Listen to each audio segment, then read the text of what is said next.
কি হলো বল? বড় ভাই কাম ডাউন, আমাদের মিস্টেক হয়ে গেছে। চুপ। যে মেয়ে হয়ে আরেকটা মেয়ে স্বর্ণ করতে পারে না, সে কখনো মেয়ে হতে পারে না। কি হলো, তুই চুপ কেনে?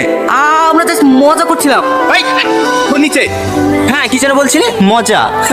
আমরা চাষা, আমাদের গেলে সবাই মজা করে, কিন্তু এই আমরাই 12 মাস ঝড় বৃষ্টি রোদে পড়ি ফসল ফলাই। আর আমরা ফসল ফলাই বলি তোরা খেতে পাস। তোদের মধ্যে বাপের টাকায় ফুটানে গেড়ি পাল্লারে গি মুখের চামড়া সারা করিনি। এই রংটা মেহনতের রং। বড় ভাই, আই এম এক্সট্রিমলি সরি। আমাদের এরকম মজা করা ঠিক হয়নি। এবার মতো আমাদের ক্ষমা করে দাও। ক্ষমা? আসলে তোর একটা বেজন্ম।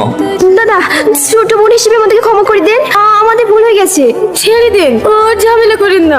শোন, তোর বাপ হয়তো ডাক্তার, তোর বাপ হয়তো পুলিশ অফিসার, ওদেরকে আমাদের দরকার পড়ে না। হয়তো বছরে একদিন কোনোদিন যদি অসুস্থ হই তবে ডাক্তারের কাছে আসি, আর যদি কখনো ঝামেলায় পড়ি তখন হয়তো পুলিশের কাছে যাই। কিন্তু তোদের আমাদেরকে প্রতিদিন দরকার হয়, কারণ আমরা ফসল না ফলালে তোরা খাবি কিরে পাগলা? তাই কিছু না পারলেও চাষিদেরকে অন্তত সম্মানটুকু করিস।